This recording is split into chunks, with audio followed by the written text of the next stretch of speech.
ఓ సర్వదేవతా స్వరూపులైన బ్రహ్మర్షులు శ్రీ మలయాళ స్వాముల వారి యొక్క బ్రహ్మర్షులు శ్రీ విమలానందగిరి స్వాముల వారి యొక్క బ్రహ్మర్షులు శ్రీ విద్యానందగిరి స్వామి సద్గురు మద్గురు దేవుల యొక్క శ్రీ సాక్షాత్ పార్వతీ పరమేశ్వరుల యొక్క సాక్షాత్ శ్రీ వెంకటేశ్వర స్వామి శ్రీ పద్మావతి దేవి శ్రీ లక్ష్మీ దేవతల యొక్క సమస్త దేవతల యొక్క సమస్త గురువుల యొక్క మహాదివ్య పాదపద్మములకు అనంత భక్తితో ప్రణామంగా అర్పిస్తూ పరిపూర్ణ పరబ్రహ్మ స్వరూపులకు ప్రియాత్మ బంధువుల అమృత హృదయాల అందరికీ హృదయపూర్వక నమస్సుమాంజలు. శ్రీ సద్గురుదేవుల దివ్యానుగ్రహంతో దేవదేవుని చింతించు దినము దినం. ఏ రోజున మనం దైవ చింతన చేసుకుంటామో తదేవ సుదినం, అది మంచి రోజు అని భాగవతం మనకి తల్లిలాగా చెబుతుంది. ముఖ్యంగా వెంకటేశ్వర స్వామికి 7 కొండలు, 7 కొండలవాడ వెంకటరమణ గోవింద అంటూ ఉంటాం. 7 ధర్మాలను మన జీవితంలో ప్రాక్టీస్లో పెట్టుకుంటే మనం భగవంతుడిలో లీనమైపోతాం. శ్రీమద్ భగవద్గీతలో భగవంతుడు శ్రీకృష్ణ పరమాత్మ గీతాచార్యులు జగదాచార్యులు 7 ధర్మాలని చెప్తున్నాడు. భక్తి యోగంలో శ్రీమద్ భగవద్గీతలో 12వ అధ్యాయం ఉంటారు. దాన్ని అద్వేష సర్వభూతానాం మైత్ర కరుణ ఏవచ నిర్మమో నిరహంకార సమదుఃఖ సుఖ క్షమి.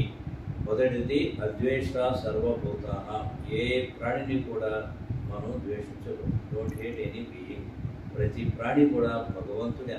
మనకు ఎదురుగుండా కనిపించే ప్రతి ప్రాణి సాక్షాత్ భగవంతుడే. 11వ అధ్యాయానికి విశ్వరూప సందర్శనం అంటే ఈ విశ్వరూపంగా అంటే సమస్త ప్రాణులుగా నేనే ఉన్నాను. నేను ఇచ్చిన కళ్ళ ద్వారా ప్రతి ప్రాణిని భగవంతుడిగా దర్శించుకోండి. నేను ఇచ్చిన మనసు ద్వారా ప్రతి ప్రాణిని భగవంతుడిగా భావించుకోండి.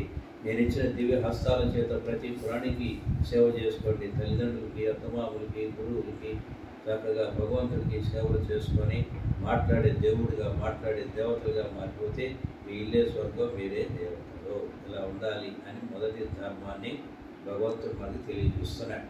రెండవది ప్రతి ప్రాణి భగవంతుడే. మీరు నిద్రపోయినప్పుడు ఊహించలేనంత ఆనందంగా ఉంటున్నారు. ఆనందమే మీ స్వరూపం, ఆనందమే భగవంతుడు. మేలుకున్నప్పుడు అన్నీ మనం తెలుసుకుంటున్నాం. ఈ తెలివి అనేది నాలెడ్జ్.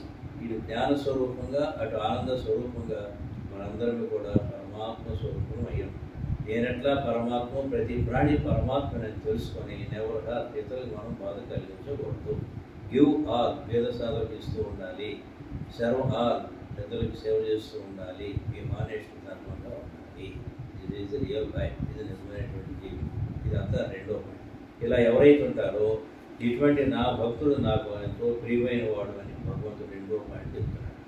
మూడో పాయింట్ కరుణ ఏవచ్చు. కరుణ అంటే దయ. దయగలిగి బి ఏ వెజిటేరియన్, శాకాహారిగా ఉన్నట్లయితే తింటూ మానేస్తే 1000 అశ్వమేధయాగాలు చేసినంత పుణ్యం అని పెద్దలు మహాత్ములు చెప్తున్నారు. భగవంతుడు మనకి ఎన్నో రకాల ధాన్యాలు, ఎన్నో రకాల కూరగాయలు, ఎన్నో రకాల పండ్లు, పాలు, పెరుగు, డ్రై ఫ్రూట్స్ ఎన్నో ఇచ్చాడు.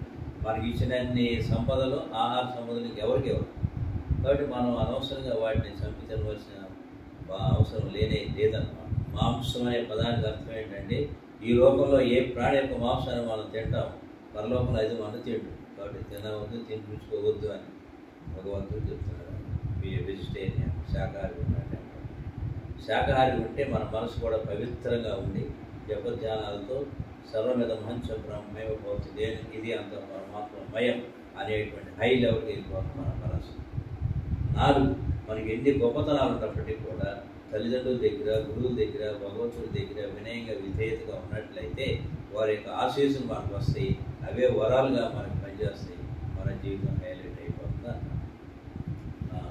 4, 5 ఏమిటి అని అంటే నాది అనుకుంటాం. మనం ఏమీ తెలియదు, ఏమీ తీసుకెళ్ళాం. కాబట్టి భగవంతు ఇచ్చిన సంపదలను కొంత దాచుకోవాలి, కొంత దర్జాగా ఖర్చు పెట్టుకోవాలి, కొంత మన చేతులార దాన ధర్మాలు చేసుకుంటే వచ్చే జన్మకు కావాల్సిన సంపద వచ్చేస్తాను. 6, సమదుఃఖ సుఖ. జీవితంలో లాభాలు, నష్టాలు, జయాలు ఇవన్నీ వస్తూ ఉంటాయి. వాటిని ద్వంద్వాలు అంటారు. వాటిని సహించుకుంటూ ధైర్యంగా ముందుకెళ్ళిపోమని భగవంతుడు అంటున్నాడు. ఫియర్లెస్, నిర్భయంగా ఉండటం అనేది దైవ గుణంలో మొదటి గుణం అన్నమాట.